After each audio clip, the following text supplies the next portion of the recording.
I'm actually on some semblance of time for once. Oh noes. Alright. Oh, I could have used... What the fuck? I just like pick my headset up. I'm like, oh, it's warm. Oh, because there's heat coming off of my mini fridge, which is right there, which is warmed my headset up, which is nice. I had a used Band-Aid there. I don't know where the hell that used Band-Aid came from. Actually, what it was is I probably threw it on that part of my desk a couple days ago and just forgot about it. Anyways, Elite Dangerous, Distant Worlds 2.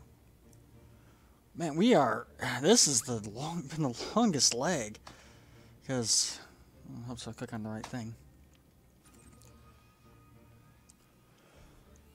Because here's where we're going. And it's not even the waypoint. The waypoint is over there. We're here. This is like a halfway between, but the waypoint, this is one system that I wanted to visit. And it's still 58 jumps away.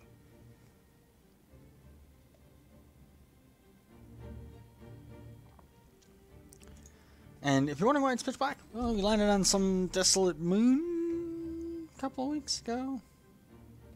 Yeah.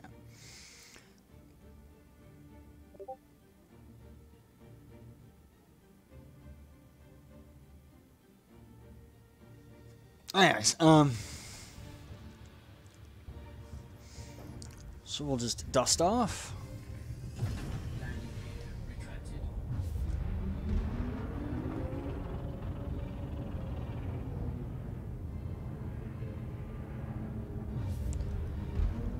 Punch her up. See, I didn't stream last night. Because what ended up happening was, I decided I was going to rewatch, well, my girlfriend really wanted to rewatch Season 7 of Game of Thrones. And I said, okay, well, if you're going to do that, then I want to rewatch it as well. And we ended up on Saturday night, it's the normal, like, date, hangout night. Watched, we got 2 episodes down, and then we got 2 episodes down, and then we went to bed because it was getting late. And then Sunday at work, I was like with my phone, there's like nothing else to do on Sunday, just watching episodes on my phone. Came home and still had like 3 episodes to watch before the new episode came out. And I was like, alright, well, here's what I'll do. I'll just not stream tomorrow night, or yesterday night, last night, It's like, I'm just going to stream tonight. I'm just going to get these last episodes done and watch new episodes. That way nothing gets spoiled for me. Cut off all social media. Turned off half my monitors. Well, 2/3 of my monitors. Turned the volume all the way up because no one was home and just cranked it. And it was awesome. But I also, I regret doing that because I ended up actually getting myself so burnt out on watching Game of Thrones that when the new episode did air, I was like, oh, I don't want to watch it anymore. Or when I actually got to the new episode, I was like, I don't want to watch it anymore. So I was kind of like, I was at that point where I'd kind of checked out, but hadn't quite checked out. So it's like, that's why I'm really glad that my girlfriend's coming over tomorrow. She always comes over on Tuesdays as well. And we're going to watch it together. Since she hasn't seen it yet, and I'll be like, cool, I can rewatch that episode. With like a fresh mindset on it, fresh take on it,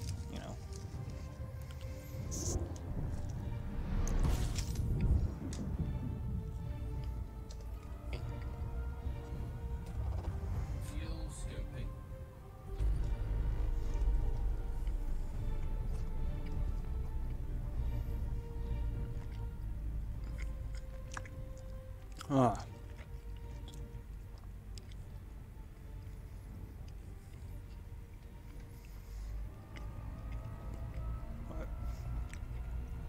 Make sure that I don't.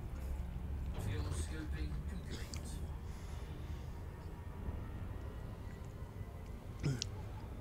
I want to talk Game of Thrones, but I'm not going to talk anything Season 8. I'll talk anything about it up to Season 7.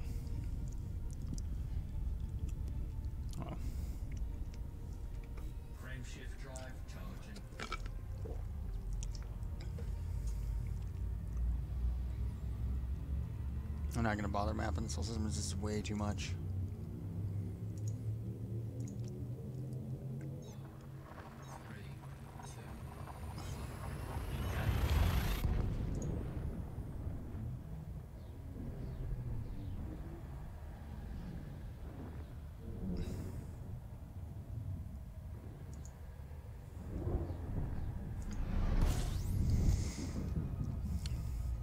We got a lot of jumps to do, and we're gonna try and get to the waypoint tonight. Hopefully,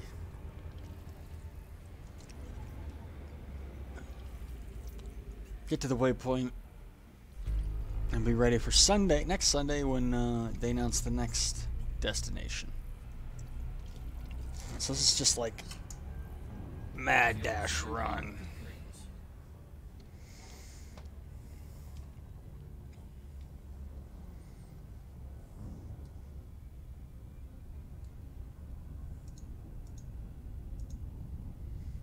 Close that out, move that there, do this.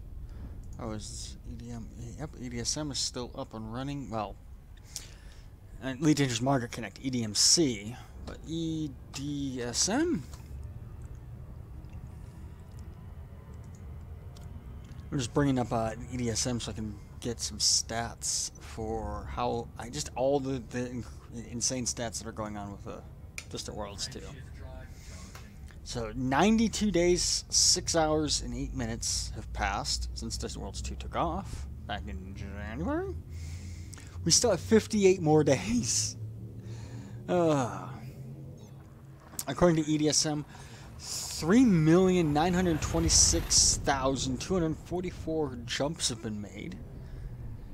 593,252,918 light years have been traveled. That's the equivalent of going to like multiple, like that's the equivalent of going to another galaxy and back. Well, maybe not back, but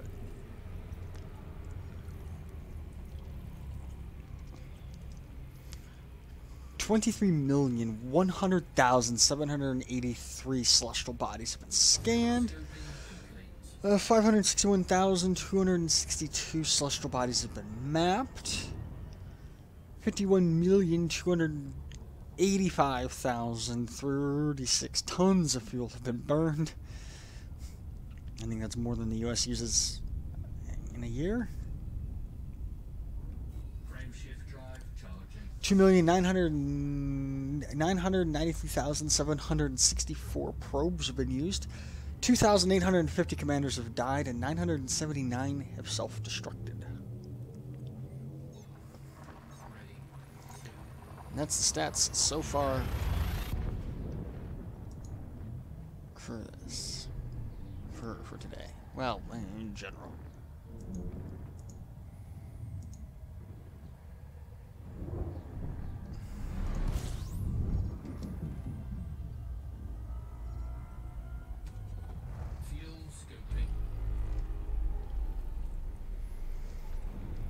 Three bodies. If it's three bodies, that's stupid easy to scan. It's three gas giants, and they're all gonna be blocked by the star. But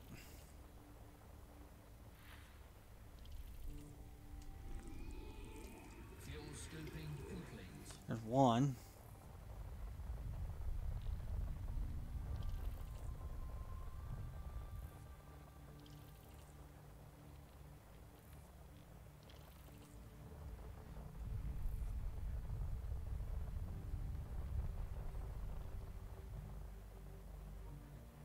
There's the third one.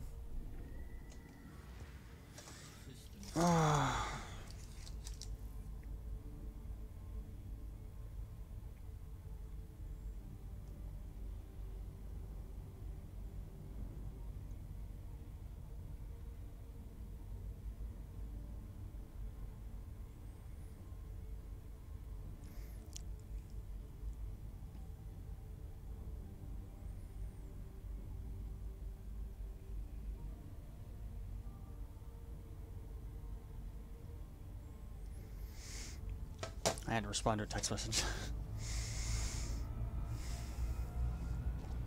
I also wanna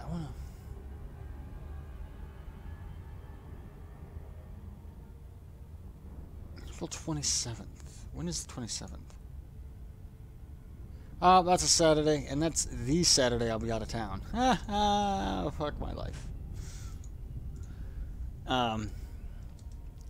So I like flight sims a little bit, and one of the organizations, VATSIM, is what I would really love to see come out of like the train sim community is a system in place similar to VATSIM, but that's getting ahead of myself. VATSIM's doing a newbie friendly event, you know, for new players to really get some time with learning ATC and stuff, which is something I don't know much about. In fact, the couple times I've flown on VATSIM, I usually fly wherever there's no air traffic controllers, and then when there is, I usually panic and don't know what the hell I'm doing. So I would love to like be able to do that, and they have a newbie event. Like, oh, on this day, we're specifically going to have these couple airfields staffed specifically for new players. Would all more experienced VATSIM pilots please avoid these areas so that way we can have new players come in. And they're doing that on April 27th, and I'm like, that's really cool, and that's a Saturday. I could easily come in and, you know, fly in the evening, except for that Saturday I'm going to be in California for an event, so I'm not going to be able to participate in that because I'll be in California for my event. If you want to double check, it's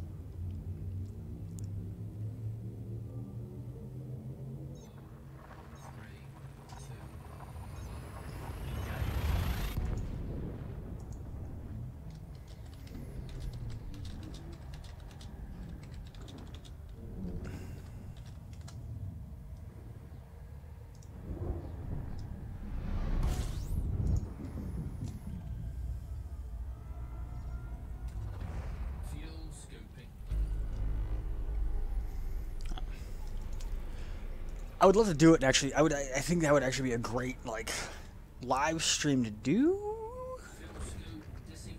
It would be like a newbie friendly VATSIM experience. Because I don't know what I'm doing, so people could learn with me. I don't know. Oh, what did I just kick? Oh, cross bracers.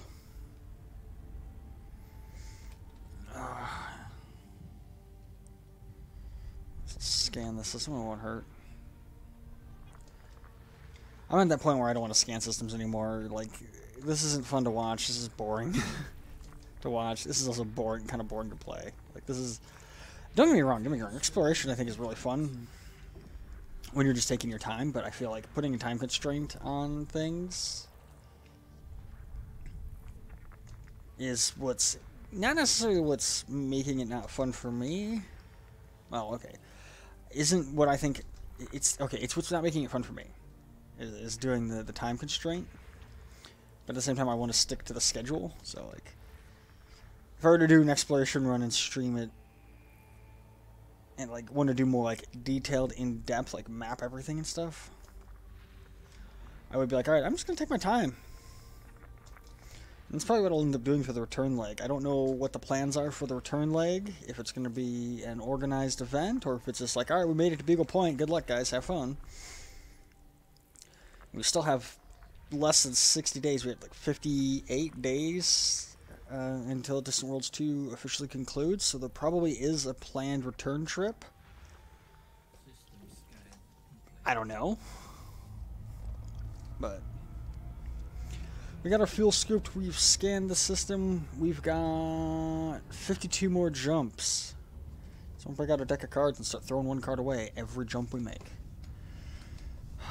A couple weeks ago, like, I put magnets, like I super glued a really powerful magnet to the bottom of my flight stick, and I've kept the little pads clean, and my flight stick is just sliding all over the place. Well, my throttle stick is sliding all over. Like, it is just, the magnets have decided they don't want to stick no more, and the metal doesn't want to, like, nothing wants to grip anymore, and it's bugging me. Which would suck if I was doing like lots of throttle maneuvering, like if I was trying to do like a combat flight sim right now, or if I was in the CQC League or if I was trying to play Shit Citizen.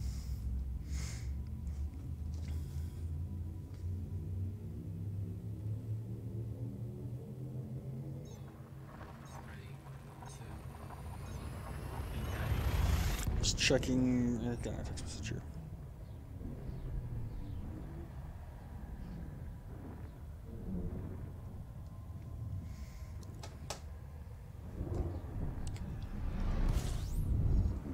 I think that annoys me about like social media.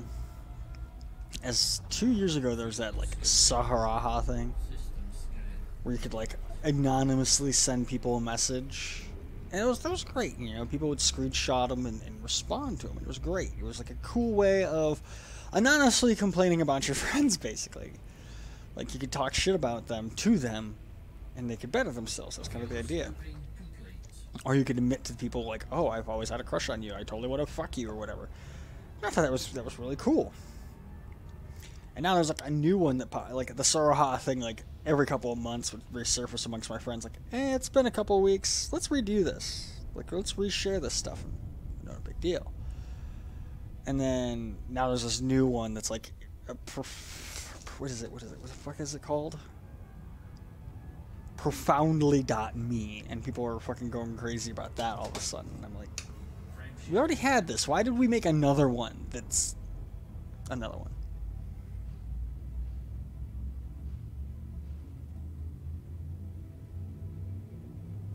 Alright, so Commander Thudpucker on YouTube. Thanks, Commander. From what I understand, there will be an unofficial return trip following the ST Voyager route. But more of a, here are some system suggestions, good luck. Because that's my thing, too, is like, what's going to happen when we get done with this? Like, where do we go next? Keep in mind, you're not really sure what you're talking about. Neither am I. I never know what the hell I'm talking about. And I don't even have a beer yet. No, my original thought was like, if they don't give us an official route or anything, if they just say, well, have fun, go find your own way. I figured what I would do is probably just spend a couple months just out exploring myself, working my way back to my home system, and then not sticking to the same tight schedule of streaming Elite Dangerous as much as I have been for the return trip, but still sticking to, alright, well, I'm playing Elite Dangerous today, I'll stream it. And then finding other great games to play that I could stream. Frameshift drive charged. Ugh.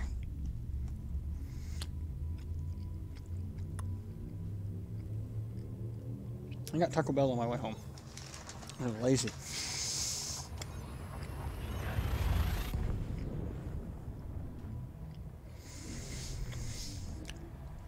I had Taco Bell on my way home. No, honestly, that last taco was not good. I'm planning on coming back along the eastern arm, get to see that part of the galaxy. This is all new to me. I have actually not seen any of this. This is the first time I've been out this far. Like, a year and a half ago, 2 years ago maybe? I don't remember exactly when. I did a solo run just to do it, and it really wasn't a solo run. It was I started it, and then a couple days later, another friend had started it, and we were kind of racing to Sagittarius A. And then he got like part way there and realized how much further he had to go. Like he got, I think he got 1/3 of the way there, or maybe a quarter of the way there. And at this point, I was halfway to Sagittarius A, and he realized how far he had to go and gave up. And at the time, my ship I think only had a 31 light-year jump range, so it was taking me a long time. And then I went to Colonia, and I was like, there's no way in hell I'm making that trip back to my home system, so I suicide windered back to my home system. Well, back to the starting system, and then flew my Sidewinder to my home system and just built, I had a shit ton of money, just built my ship back up from there.